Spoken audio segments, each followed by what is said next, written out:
need to prepare the organization for the future. Anyways, that's Richard Wolf. Just before coming here, this is Ken Gale. He's already on MNN. Look what this guy is doing. Oh, I don't know Ken He Gale. has a show, says 99.5 FM. He does the Environment TV, MNN1, and he's already doing it. Many of your colleagues are already doing it. ESPN does it. They all do it. So this is the idea that's behind us. Again, the idea is we think we can make WBAI sustainable. We believe we could turn it around with a multimedia business strategy, if you will, to make it sustainable, to add staff. We're not interested in cutting programming. We're not interested in censoring or targeting anybody. You have your policies, your WBAI programming policies, whatever they are, whether you're allowed to have dirty laundry, you're not allowed to have dirty laundry. Attack Trump or not attack Trump, whatever it is your policies, we'll follow those. But the essence is to create that multi-platform strategy. So I don't think I really have much more to say, that broad outline. Of course, this would all be subject to, if Pacifica is interested, and that's a big if. I understand the issues at Pacifica and MNN and all that kind of, there's a lot of jazz out there, but we want to see BAI succeed. I will tell you frankly, at MNN, many of our colleagues are very concerned about the future of WBAI. We're not an island at MNN. We know if there's an injury to one, there's an injury to all. And the loss of WBAI in such a historic and important organization would be tragic. But let me also say that this initiative that MNN is putting on the table is not to rescue WBAI. It's about creating a positive new vision for community media in the future to succeed. And we think by coming together, we can do that. So thanks for coming out. I'll take questions. Actually, Pam's gonna. Oh, Pam. I've been asked to call on people, so please be kind to each other and also to me. All right, we'll start with you. Me? Yes. Yes. I didn't hear anyone mention that MNN is owned by Turner. No, MNN is not owned by Turner. Affiliated with Turner? No. That's what I read. Well, let him answer Why the don't you question. re-explain I read that the it way is. in which MNN is Which funded. is CNN. So, So why don't you wait a moment, just let him explain. Manhattan Neighborhood Network is a private 501c3 nonprofit corporation. We are not owned by any cable company. There's no there's no affiliation with Turner. I wish I No. had brought my papers, but I definitely read that there is. No, there's no affiliation with Turner, and we do not have a contract or any business relationship with Turner. We do have a contract for funding. We are funded, I'm not sure if you were here, I was explaining, when you go get your cable bill, you see a little line item that says $1 for fees or public access, depending on your cable bill. And you'll see it says $1 a month from your cable bill. It might be listed, it may not. Maybe Verizon or RCN or Spectrum listed differently. They take that $1 a month and they send it quarterly to Manhattan Neighborhood Network. So we are in fact funded, absolutely correct, by the cable industry in New York City, in Manhattan. That is correct. Do you have any information about your financials to show how you actually are funded for us to see? Yes, those agreements with the, But that was a struggle for many years to make sure that there was space in the community to produce media. So explain that regulatory norm. yes, it's a little bit of ancient history, and I'm sure there are those in this room who can better elucidate it than I, but going back several decades, there was a struggle that if you use the city public rights of way, like if you use the public airwaves in radio, that there should be a set aside for the benefit of the community. So in radio, it's often on the left-hand side of the dial with the nonprofit allocation for public broadcasting, or in Which broadcasting. we lost because Pacifica failed to do an audit, right? Okay. Okay, Oh, yeah, I don't know oh, what I okay. think of. But similar in cable television, in the cable television industry, there was a struggle for decades to get the cable companies to fund community media on cable television. The same rough idea, except in cable television, it's often referred to as public, educational, and government access television. And as a condition of doing business in cities and municipalities around the country, cable television companies, or big media conglomerates now, have to grant, may be required to grant finances, cash payments, and channel capacity to either local governments, local educational institutions, or local nonprofit organizations to air cable television programming. So that's how we're funded, Can you but we are an post your independent. financials? Okay, hold on, Yeah.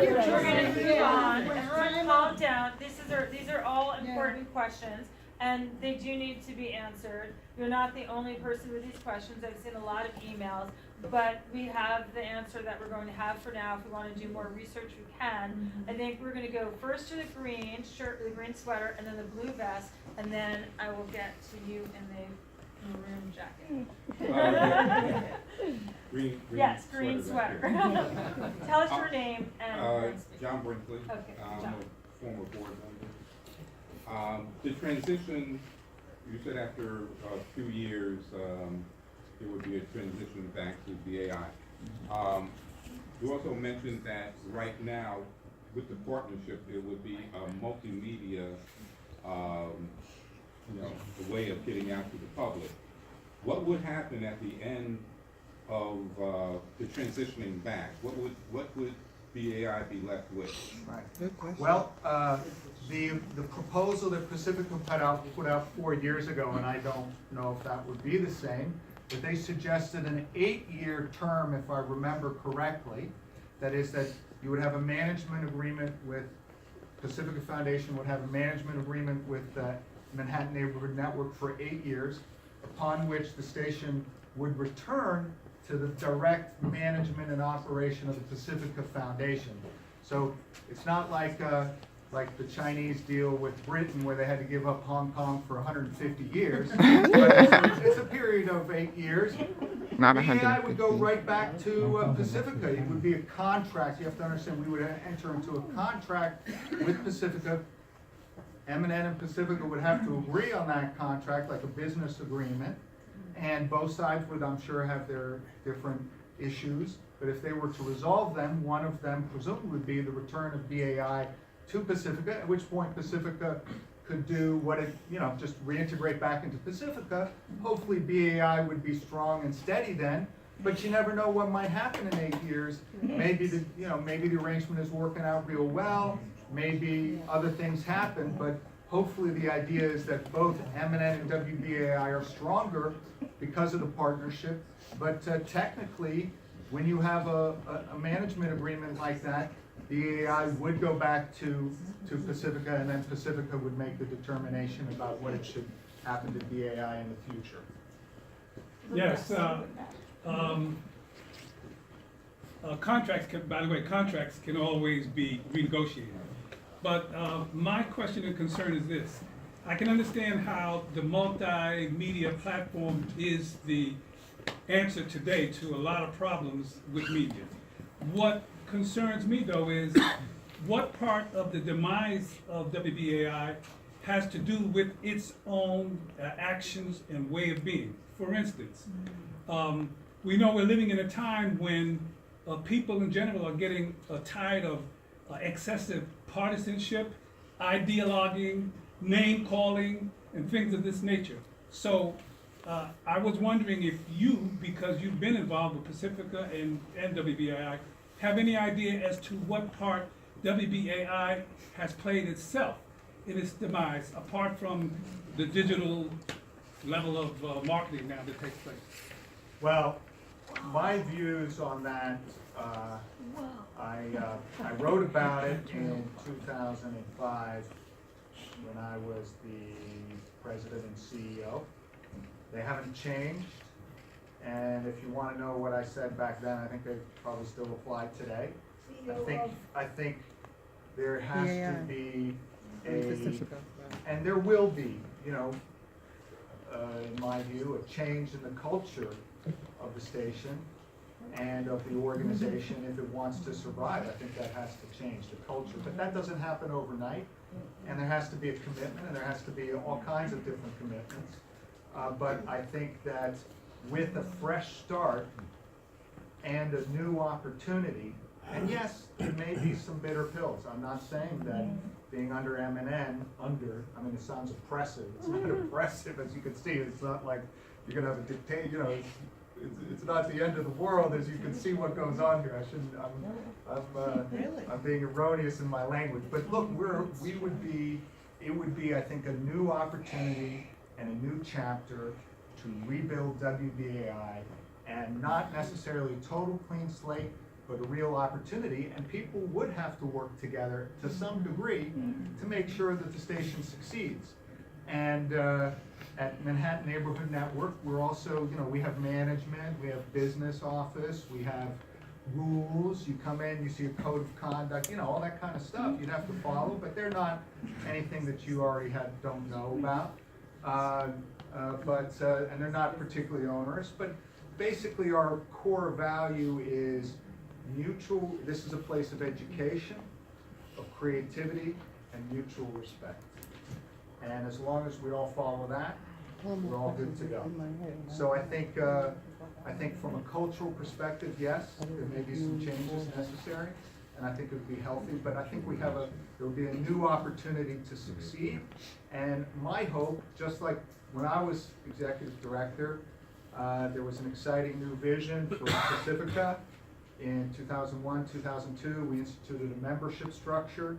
If you remember, WBAI in 2005, when I left, you know, it was the 12th largest public radio station in the country. Had weekly cume of 347,000 listeners. It was the largest Pacifica station, had $4 million in revenue. It was also the most diverse public broadcaster in the country in terms of its audience, as well as its composition of the staff and the board. It was an extraordinary, and still is, obviously, an extraordinary institution in the life of this city and the life of this country. And that is a history of a 50-plus year history. And I don't think I think that history can be drawn upon again. We see people like Mario around, you know, all of you who've been involved with BAI and Pacifica. I do think with a new, fresh opportunity, a new vision, an idea of how a media strategy might be successful. I'm not going to say it's going to be successful. You don't know.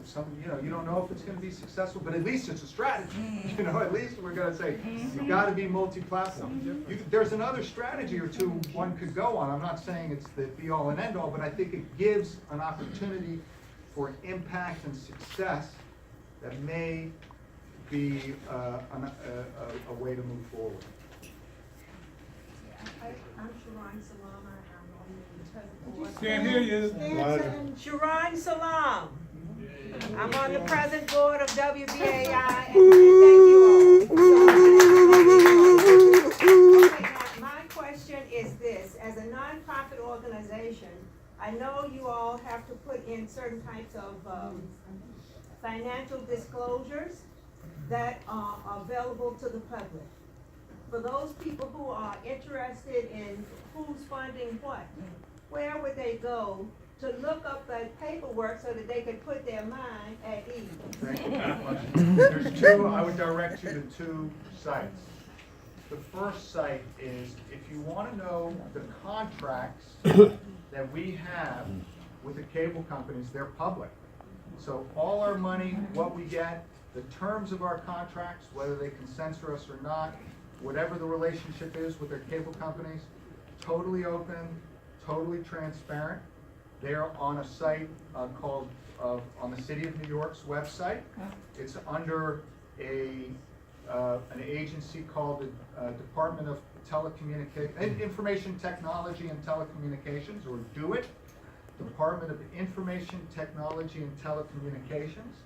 and they will have all the cable agreements on that website, and you just look up the Manhattan one, and you look up the cable access agreements. I think it's Appendix 1. It's right there on their website, and you can download those contracts. You probably see my signature on them. All of our contracts for all the money we get and the terms of that contract. Then as a 501c3, we're required to make disclose all of our financial information, which is very detailed, and those are typically available on a website called www.guidestar.com or .org, maybe guidestar.org, and you can either look up Manhattan Community Access Corporation or Manhattan Neighborhood Network, and you could see everything you need to see on that. So please feel free to go to both websites and look us up and scrub us down. In fact, I think we should add some links on the savewbai.org site so that all this That would make information sense. is easily accessible. And I'll look them up and I'll get John to make it happen. I saw Naomi first. Who else has questions? Okay. I do. We'll go next. One and two. Dan, could you clarify, were you the executive director of WBAI or of Pacifica? No, it's the formal title is President and CEO of the Pacifica Foundation. Okay, but not of BAI. No. Okay. Okay, right now, BAI does not have a news department.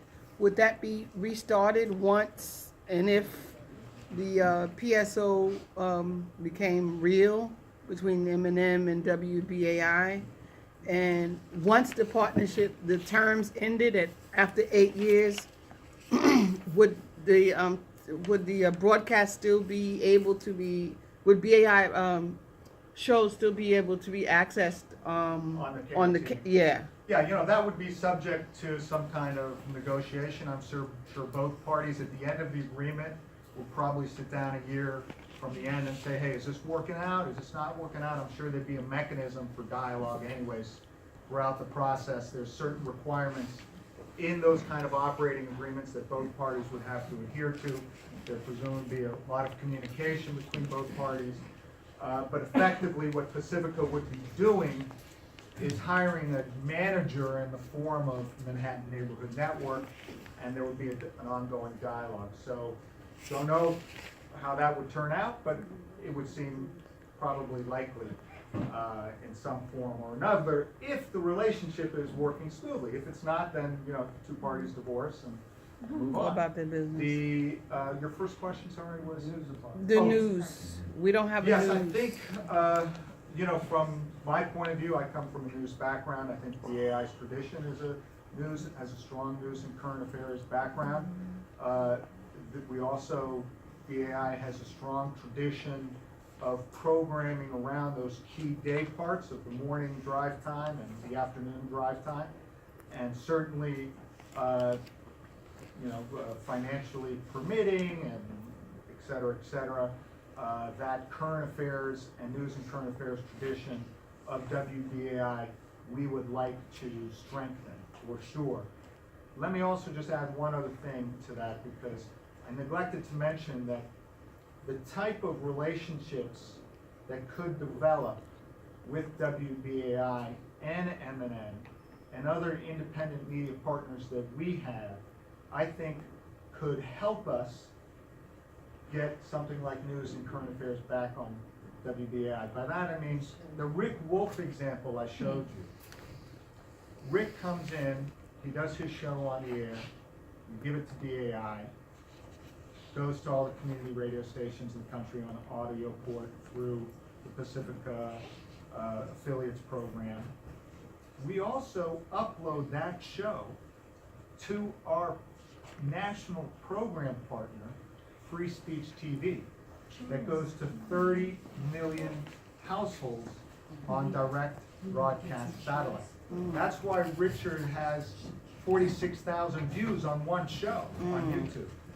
So through that kind of partnership of local media, of radio, of TV, of direct broadcast satellite, a national partner, there could be synergies that create the conditions by which it's much more practical and affordable for a WBAI to launch programming that may not be available by itself. So I think looking at partnerships, program partnerships is an area, but I also want to stress that even though we have that relationship with Free Speech TV, the local character that MNN brings, the local character that WBAI brings, I think is a difference maker, and I think it's something that needs to be strengthened. Local news, local current affairs, as well as the global picture that WBAI has always brought. Okay, one more question? there's- One more? Okay, one more question. One more. Right now, BAI does a community board announcement. What would happen with that if somebody wanted to make an announcement about an event that was happening in New York City? Would they come here, or would they still have to go to? No, BAI, Brooklyn. there would be a BAI office at MNN. It would be like, you have the general manager's program director, the development office. That's what would happen. There would be a BAI department, if you will, or organization, or structure. We wouldn't, all that would happen is that you'd be in a studio like this, doing a radio show, but it would also go on TV, just like Ken Gale is doing here. Now, would you want to enhance the video experience? Yeah, you know, there may be some producers, or B-roll, or audio roll, audio tape that you like, or a scroll. That's all great. So in other words, it's almost like importing BAI. You build a structure around it, but it would be, BAI would exist. It's not getting dismantled. So if you have a community bulletin board, and I don't know if there is one or not, you would go to your public affairs department and say, I've got a community bulletin board, and that department would schedule it like they might do now or did in the past, or whatever it might be. I'd also say, you know, that's incredibly important for the BAI to continue to succeed, or to succeed in the future. The woman, you were saying. I have two questions. One, I just want to say I've been listening to WBAI since I was 19. We're 18 in my teens, so since the late 1990s. I'm in my 30s now. What I've gained from WBAI is diversity. It's not only like the political talk that we have on the free speech radio. First time I heard Miles Davis was on WBAI. David Rothenberg, who has done so much for those who have been incarcerated who are out. He used to be on every Saturday morning. Democracy Now! Which I do actually watch on MNN at 6 p.m. on my DVR, sir. Oh, beautiful. Yeah, but I do miss it on WBAI. First choice indigenous radio. I can go on and on. Gary Null. I'm now a vegan. I've been vegetarian since 2005. And I have to ask you, I know we're talking a lot about TV programming and things like that, but what statistics are showing, people under the age of 25 don't even own a TV. And even a higher majority don't even subscribe to cable. So can we talk about social media as like a serious like foundation and platform, not just to like socialize or gossip, but as far as younger people, we have money too. And I'm buying ethically made clothing from kids in London because of Instagram. I'm learning vegan recipes and hearing about and trying to push Gary Null and WBAI FM. There's hardly a couple hundred hashtags on there. And I want to say I do listen to Richard Wolf on economic updates on his YouTube. He has 40,000 subscribers on his YouTube channel, and I'm looking at MNN, and you guys only have 3,600. So Yeah. can you talk a little bit more We'd about love like, it if social Richard media could and transfer can you talk a little bit more about live stream? And my other question was, what about the diversity in programming? Are we still going to have that diversity, or only the popular shows like and so on? Thanks so much for the Yeah, in platform. terms of the diversity of audience and diversity of programming, what I would stress to you without getting into any details is to continue very much supporting the history and traditions of WBAI as a local media institution with diverse audience and diverse programming. So that's important, as well as the sustainability piece of a future WBAI.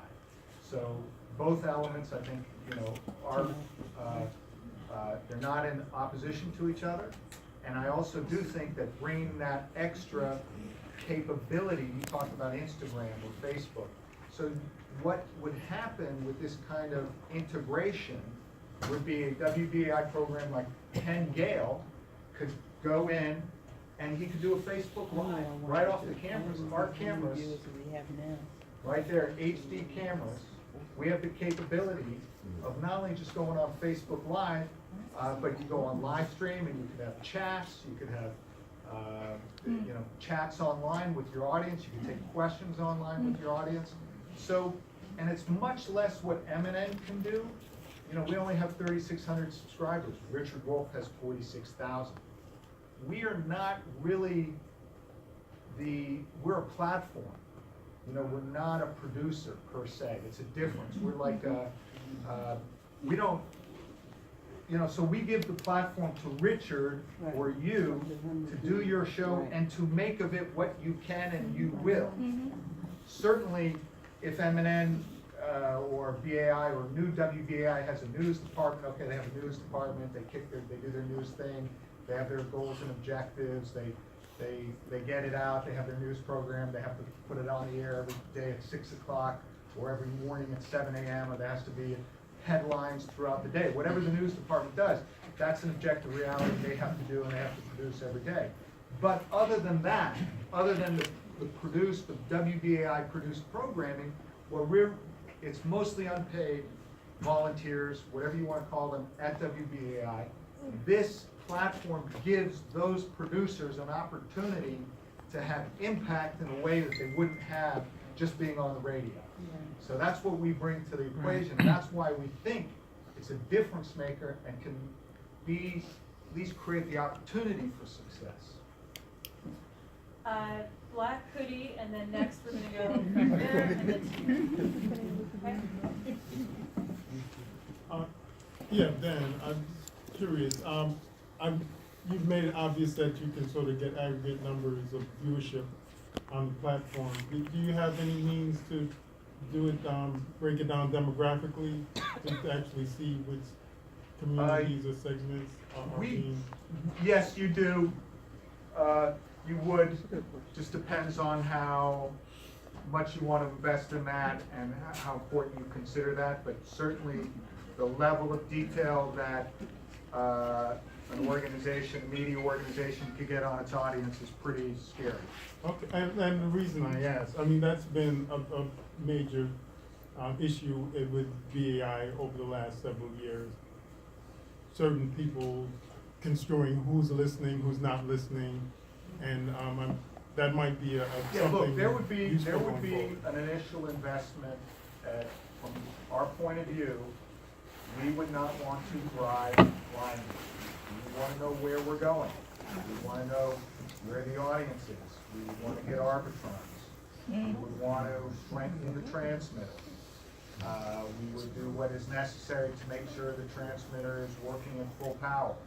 We would get the arbitrage. We look at the Facebook numbers, whatever it is that BAI is on, the streaming, the podcast, the Pandora, whatever streaming service or live stream, whatever it is, we would certainly, not me personally, whoever's involved in the leadership or staffing of BAI, but we would want to create that capacity for BAI because we would think that is absolutely necessary for its success. Those decisions would have to be made about what's affordable, what's not, what's the priority, what's not. We don't have the capacity to add 100 staff to BAI, not gonna happen, but the idea is to strengthen it and to particularly strengthen programming, administration, and development, and look at other new ways of development, digitally, off-air, even direct mail, all those kind of areas that traditionally BAI was very strong in when I was there 10 years ago, but may need to be renewed. In the back, in the beige. BAI is still behind the times digitally. Even now they only have like 2 phone lines for several years. You have talkback shows on BAI and you can hardly get in. But let's talk about, yeah, but let's talk about, you said, in regards of podcasting, could BAI, this alliance help BAI develop podcasting for a lot of the programming? Because maybe some programming might not be on the radio, but maybe some stuff could be podcast. Yes, there would be that capacity. I want to stress, though, that the community producers, you know, would have opportunities that they don't currently have today, and a lot of that would depend upon the community producers to take a leadership role in. MNN can't produce every single program or assist, you know, give that kind of, gonna make every single show into a podcast. I don't know, maybe it can with digital technology, I don't know, but it can't. What we're really, the vision that we're talking about is a vision of trying to give the tools and the platform necessary or not necessary, or a condition for community producers to succeed at WBAI. And by succeed, I mean not just for their programs to have impact, or to ensure that those programmers and producers are prepared for that programming, because it has to be a two-way street here.